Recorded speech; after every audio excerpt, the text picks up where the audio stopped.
Dekat 3 minit je daripada rumah saya. Lagi satu hujannya 2 jam daripada rumah. Bagus kan? Mana lagi susah? Perjalanan jauh ke perjalanan yang pendek? Dia jadi jauh sebab ada Amira tau. Padahal kita yang minta doa supaya aku dikurniakan apa? Anak yang soleh, penyambung apa? Dakwah. Letak nama Amira supaya apa? Nak dia jadi kakak lokaliti kawasan. Lepas korang mati, dia yang jaga. Mati cepat sikit biar dia yang jaga.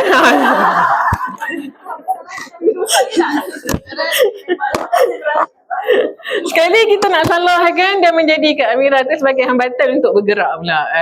Kau yang minta, kau pula yang nak mengingkarinya. Lepas tu usra mek saya pun provok saya. Kan? Diorang tak tahu kita ada anak kecil. Aku tadi macam bismillah kan, tawakal kat Allah, jalan. Bila ada bisikan, betul juga.